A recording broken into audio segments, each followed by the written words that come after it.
What it is, guys, we're back here again with another review, so let's just get straight into it. This review is for Atelier Lydie Suelle, The Alchemist and the Mysterious Painting.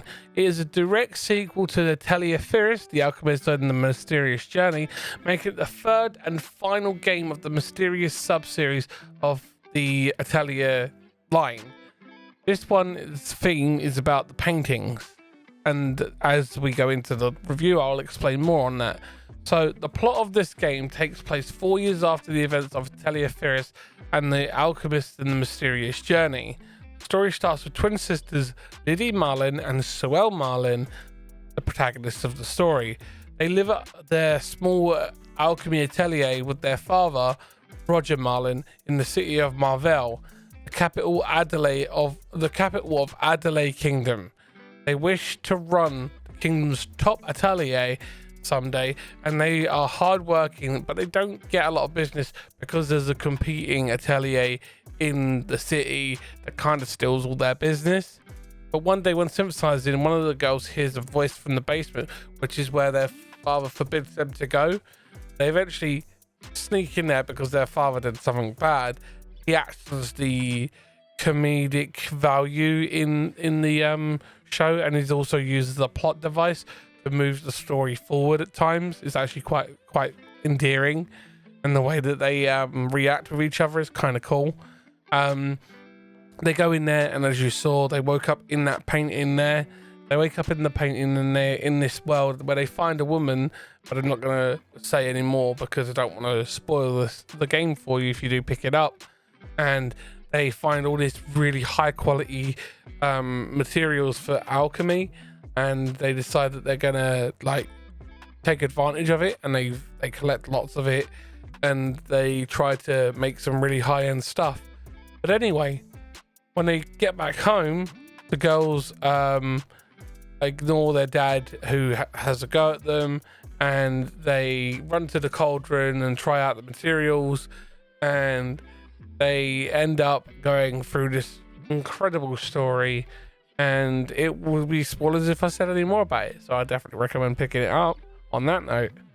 So the gameplay of the game is to raise the evaluation level of the twins by the kingdom sanctioned ranking system for alchemists and their atelier by achieving the ranking system for ateliers through, you guessed it, resource grinding and alchemy at your atelier. So basically, you go out, get into fights as a classic JRPG style, go fight monsters, go farm resources, discover recipes, do side quests, and eventually you're able to do some rank up missions which progresses the story, and you're able to then try to become the best atelier and alchemy twins of the entire kingdom, so you can make lots of money and make your dad proud.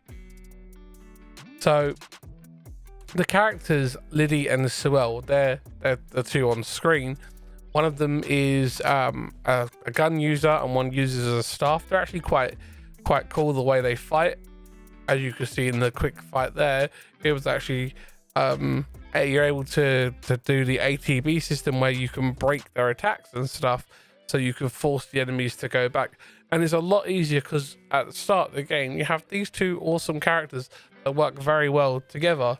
And the playable characters in the game, there are actually quite a few. Again, Sophie and Firis do make reappearings in the game, because again, this is a sub-series of the franchise, and they actually are quite cool in the way that they work.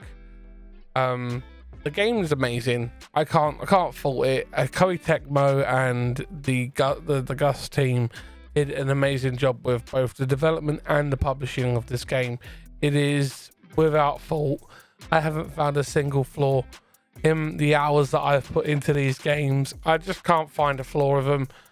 They're really well polished. They don't have a fault that I've found so far. The gameplay is stellar.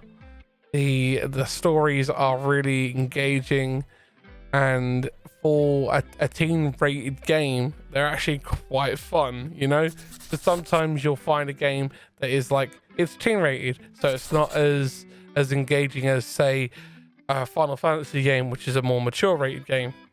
As always, guys, I'll say this: if you like the video, please make sure you subscribe. Please make sure you like the video, share it with your friends. It really does help the channel grow, because if you help the channel grow, we can do more content. More content, the happier you guys are. That's the goal, you know? Make amazing content for you guys. Anyway, as I was saying, the mechanics of this game is just polished from all the previous games. They've knocked it out of the park every single time.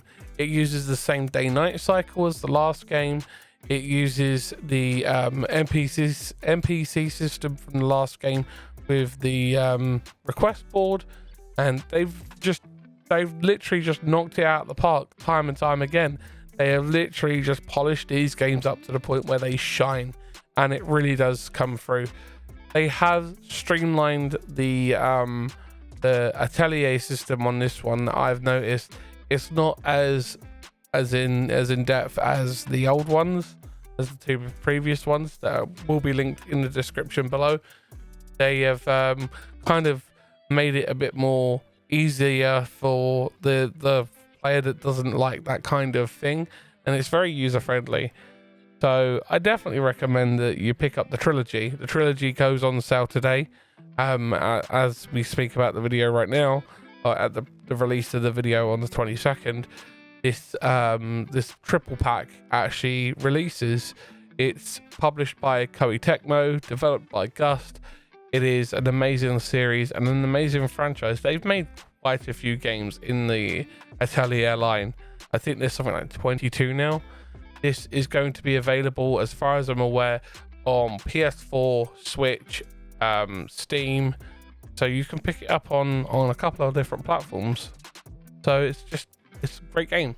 There is going to be some like different skins for your characters that you can pick up and you can use to make the kids look awesome, like different outfits to make them look cool.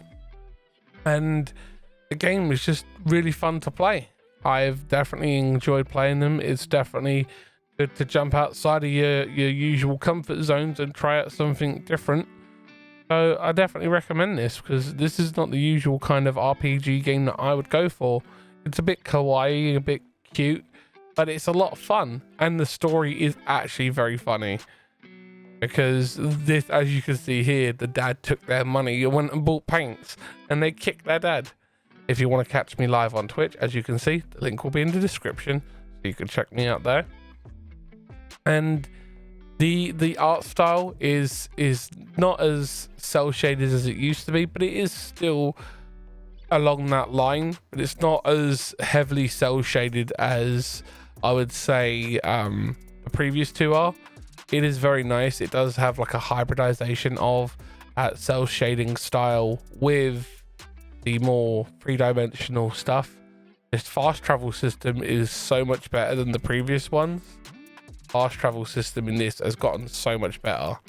It's literally just super user friendly.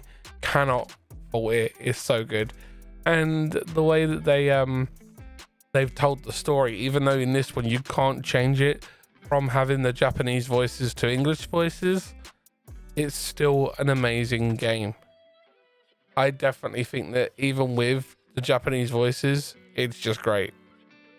So it's just really engaging. And the cute little character in the bottom right hand corner by the skip button, that's actually supposed to be a character that one of the sisters actually draws in her journal. So it ties into the actual theme of the game, the overarching theme of you're basically this fly on the wall that is along for the ride kind of thing, but you do get to be involved. It's a really good way of telling a story that doesn't detract from your engagement with the characters and your connection to them. I do think they've done a very good job of it. I feel that this one is a very, very nice way of taking what they had from the old ones, from the other two, the Atelier Furious and Atelier Sophie, and like compressing it down into a more how should I put it, a good way of taking the best of everything that each one had and compressing it into a game that is fun, user-friendly, and just a lot of fun to play. And it's a nice way of a relaxing JRPG game that can surprise you in ways that you never expected. It's teen rated for the PEGI. In the rating for Zero, it is 12 plus, and same with ESRB, it is ESRB 12 plus. So it is very user friendly, and I definitely recommend picking this up for a gamer who likes their JRPGs, you know, because it's like, it's something that they wouldn't expect to typically play. Like myself, I wouldn't have gone out of my way to pick up the Atelier series unless I was giving them, but I actually think they're really, really good, and I will be recommending them to more of my JRPG friends.